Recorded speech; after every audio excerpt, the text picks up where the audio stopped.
and adulation he deserves. It's like unconquered territory. On August 9th, 1986, Freddie Mercury stepped onto the stage for the final time. His doctor had warned him not to perform. His voice was weakening, but he defied the advice, determined to give fans one last unforgettable show. During the haunting ballad Who Wants to Live Forever, tragedy struck in the crowd as a fan lost their life, casting a shadow over the performance. What unfolded next stunned everyone. John Deacon's sudden outburst and Freddie's mysterious disappearance after the show sparked endless speculation. Today, we uncover what really happened during Queen's last concert. Freddie Mercury was born on September 5, 1946, in Zanzibar, a small island and part of a British protectorate. His parents were Parsi and practiced Zoroastrianism, one of the world's oldest religions. Freddie's birth was unusual. He was born with 4 extra teeth, which he later believed contributed to his remarkable 4-octave vocal range. Growing up, Freddie was surrounded by African, Arab, and Indian cultures, influences that would later shape his music and style. At age 8, Freddie was sent to a British-style boarding school, St. Peter's, near Mumbai, India. It was he began calling himself Freddie, and where his passion for music took root. A teacher recognized his talent and advised his parents to pay extra for music lessons, a pivotal decision that changed the course of his life. At just 12 years old, Freddie formed his first band, the Hectics, covering rock and roll hits by Cliff Richard and Little Richard. He also adored Bollywood legends like Lata Mangeshkar, whose soaring vocals deeply inspired him. Freddie's life changed again in 1964 when the Zanzibar Revolution forced his family to flee for their lives. Thousands were killed, and the Mercury family escaped to England, settling in a modest home in Feltham near London. Despite the tough transition, Freddie remained focused. He enrolled at Ealing Art College to study graphic design, a skill he would later use to create Queen's iconic logo. To support himself, he worked odd jobs, including washing dishes at Heathrow Airport. During his time at Ealing, Freddie met Tim Staffel, whose band Smile featured guitarist Brian May and drummer Roger Taylor. When Tim left in 1970, Freddie joined the band and suggested a new name, Queen, because it sounded grand and powerful. The group played their first gig in June 1970 at a charity event. A year later, they found bassist John Deacon and solidified their lineup. Around this time, Freddie legally changed his last name to Mercury, inspired by a lyric in one of his songs, "Mother Mercury, look what they've done to me." Queen's early albums didn't find instant success. Their debut in 1973 barely charted, and their second album in 1974 peaked at just number 49 in the UK. But their third album, Sheer Heart Attack *, featured Killer Queen, and everything changed. Freddie wrote the song in one sitting, starting with the lyrics, a rare approach for him. The track, about a high society prostitute, became a hit, climbing to number 2 in the UK and number 12 in the US. It was a turning point, although not without tension. Roger Taylor worried its playful tone might make people question their credibility as a rock band. Then came * Bohemian Rhapsody star. Released in 1975 as part of * A Night at the Opera *, the song took 3 weeks to record, included 180 overdubs, and cost £40,000, making it the most expensive single ever at the time. EMI executives doubted it would succeed due to its 6-minute length, but Queen refused to cut it. Their manager leaked the song to DJ Kenny Everett, who played it 14 times in one weekend, sparking massive demand. It topped the UK charts for 9 weeks and became even more iconic after Mercury's death, returning to number 1 for another 5 weeks. In the US, it initially peaked at number 9 in 1976, but after its appearance in * Wayne's World * in 1992, it soared to number 2. The groundbreaking video for * Bohemian Rhapsody *, filmed in just 4 hours for £4,500, featured the band's 4 faces in a prism shape using visual feedback.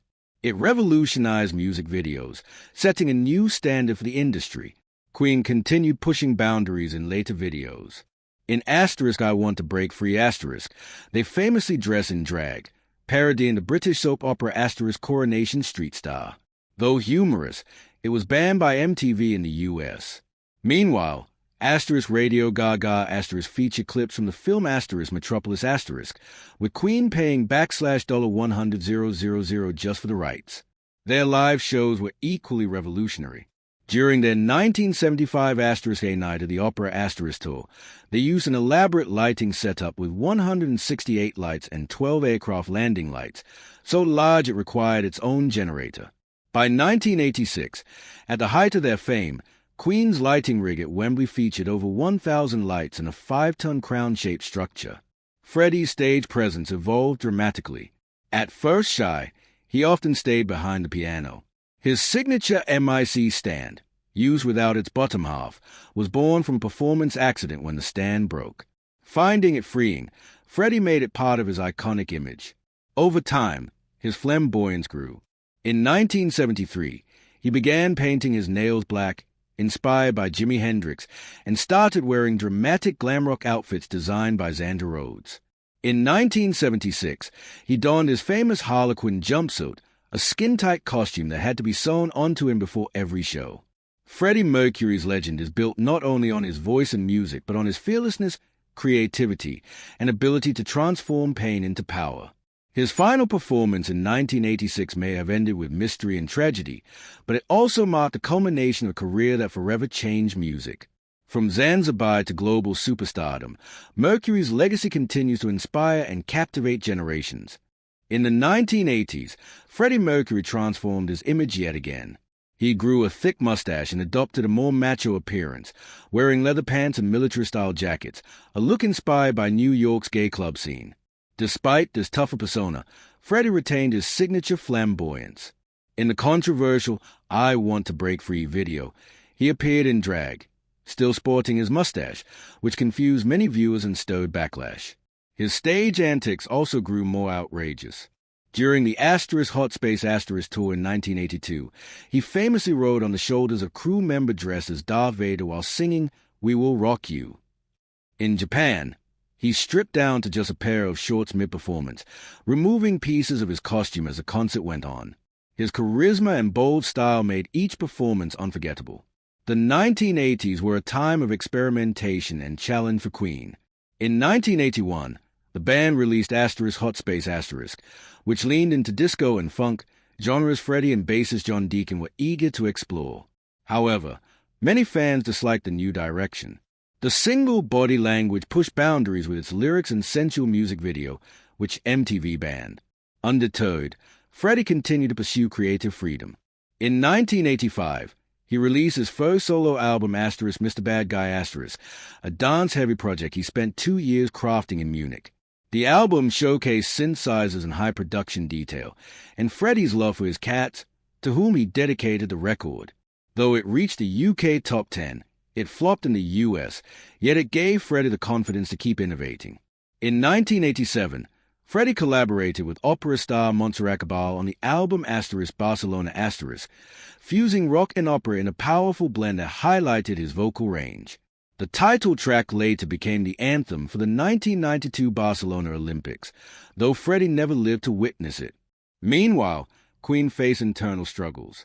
After Hot Space *, the band toured, but by the end of 1982, they needed a break. Tensions were high. Brian May later admitted, "We hated each other for a while." During the recording of their 1984 album *, The Works *, May was so frustrated he walked out and spent hours alone in a park. John Deacon unexpectedly disappeared to Bali without telling anyone, leaving the band stunned. Freddie joked about it by singing Bali High from * South Pacific Star. Controversy continued when Queen performed in Sun City, South Africa, in 1984, despite international protests against apartheid. They were banned by the Musicians' Union and criticized by the United Nations. Later, at a concert in Rio in 1985, the crowd booed them. Internally, Freddie's personal life was in turmoil, largely due to his manager Paul Prenter, who created friction within the group. Brian May refused to even name him in interviews, referring only to the guy who looked after Fred. Everything changed on July 13, 1985, when Queen performed at * Live Aid Star. Despite vocal issues, Freddie insisted on going on stage. At 6:41 p.m., they launched into a 21-minute set that included pieces of Bohemian Rhapsody, Radio Gaga, and We Are the Champions. Freddie's showmanship stole the spotlight.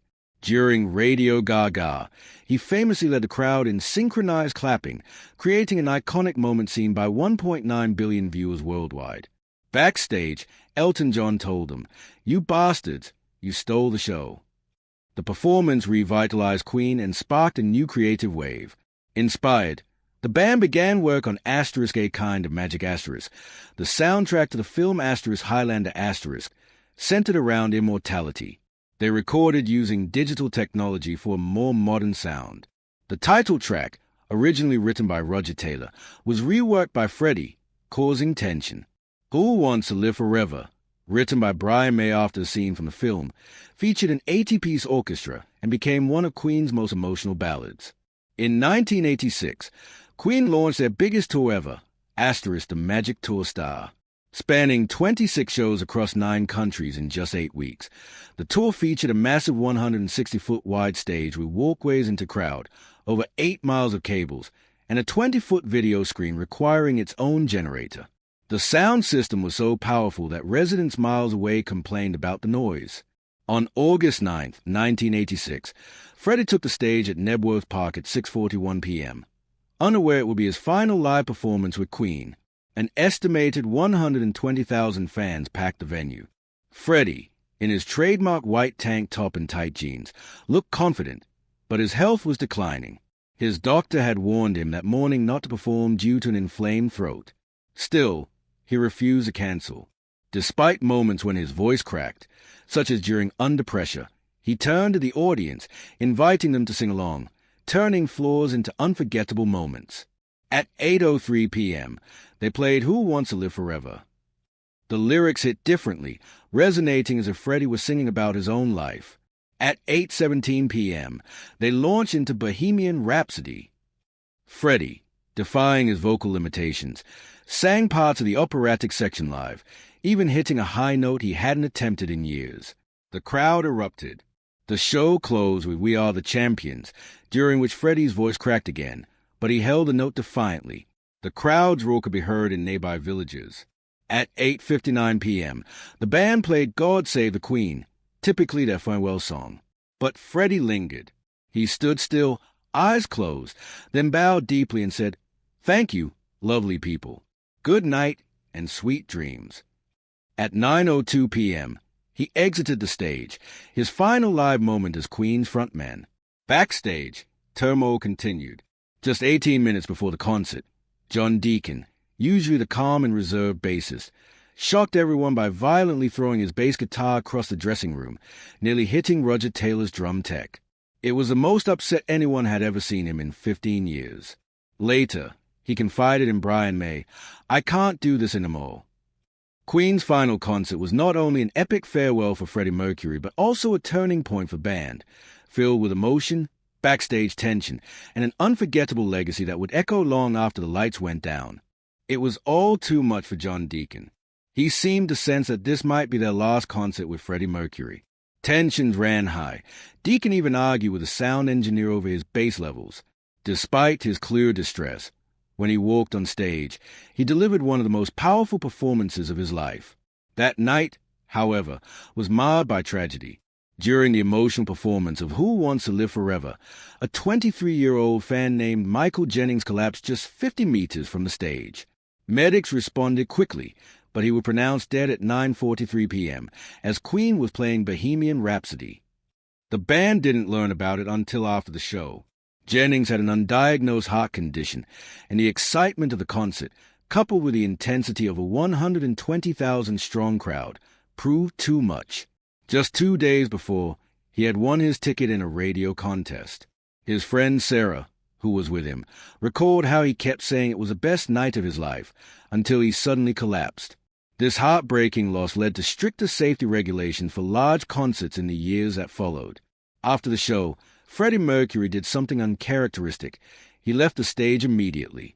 Normally, he would stay for post-show celebrations and chat with crew members, but this time he rushed off.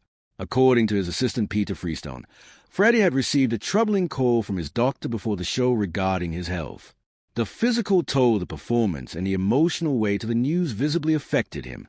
He even forgot his silver bracelet, a piece he'd worn to every show since 1977.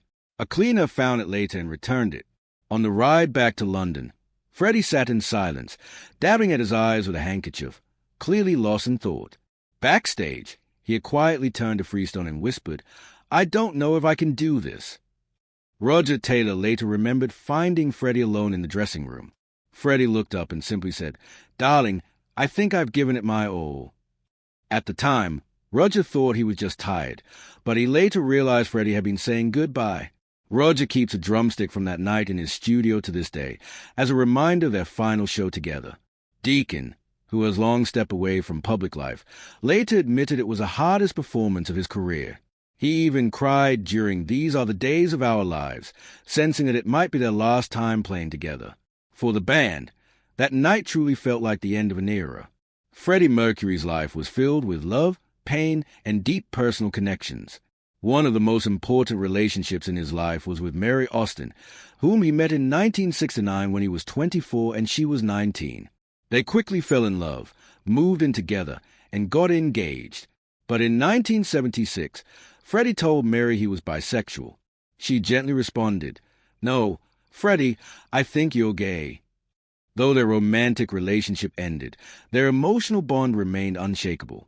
Freddie often called Mary his one true friend and left her half his fortune, including his mansion, in his will. She stayed by his side until the very end and, honoring his wishes, kept the location of his ashes a secret.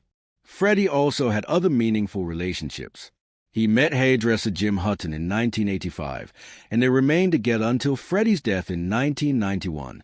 He was also close to Austrian actress Barbara Valentin, and at times the three spent time together. Freddie's personal life was complex, often with overlapping relationships, reflecting his inner struggles with identity and love. Born in 1946, Freddie came of age in a time when being gay was illegal in many places. Though he knew he liked men early on, he often hid it. When asked about his sexuality, he would dodge the question, sometimes calling himself as gay as a daffodil in a playful yet guarded way. Beyond music, Freddie was a passionate collector and artist. Trained in art and design, he loved paintings, owning works by Picasso and Dali, as well as Japanese woodblock prints and antique glass. He even commissioned portraits of his cats. His mansion was filled with rare, beautiful objects, reflecting his deep appreciation for visual beauty. Freddie's battle with AIDS was something he kept private for many years. He was diagnosed with HIV in April 1987, though some signs appeared as early as 1982, such as a suspicious lesion on his tongue. Despite persistent rumors and press speculation, particularly by British tabloids, Freddie denied the truth. The stigma around AIDS during the 1980s was enormous, and Mercury chose to protect both himself and those close to him. Only a few people in his inner circle, like Peter Freestone, knew the truth. Freddie had seen many friends die of AIDS, and the fear haunted him constantly. He avoided questions even from his bandmates. Brian May once said they never asked because Freddie made it clear he didn't want to talk about it. Mercury poured more love into his cats than into most relationships. He would call home just to check on them when away. On November 23, 1991, just one day before his death, Freddie released a public statement confirming his AIDS diagnosis. The next day, he passed away at age 45 due to pneumonia brought on by AIDS. Jim Hutton described his final hours as peaceful, saying Freddie looked calm and radiant. His death brought an end to years of speculation and silence. Despite his illness, Freddie never stopped creating. In 1990, Queen recorded * Innuendo Star. The band adjusted their schedule, working 3 weeks on and 2 weeks off so Freddie could rest. Doctors had warned he didn't have long, but Freddie's determination never wavered. When Brian May doubted whether he could record the demanding vocals for The Show Must Go On, Freddie downed a shot of vodka and said, "I'll do it, darling." He delivered the performance in a single take. His final recording session was on May 22, 1991, when he recorded A Winter's Tale. The song appeared posthumously on the album * Made in Heaven *, released in 1995. Freddie's last public appearance was at the 1990 Brit Awards, where Queen received a Lifetime Achievement Award. He looked frail and thin, shocking many fans. Brian May gave most of the speech, while Freddie simply said, "Thank you, good night." Those few words were his last public statement, a quiet, graceful farewell. By June 1991, Freddie rarely left his Kensington home. His condition deteriorated rapidly. He lost his sight and mobility, spending most days in bed. On November 22nd, he stopped all medication except for pain relief. That same day, he and Queen's manager Jim Beach prepared the public statement announcing his illness. Freddie Mercury died on November 24, 1991. In the wake of his passing, his legacy only grew. Asterisk Made in Heaven Asterisk sold over 20 million copies, and Queen's Asterisk Greatest Hits Asterisk became the best-selling album in UK history. Freddie Mercury's voice, charisma, and courage continue to inspire millions, proving that even in death, the show truly must go on.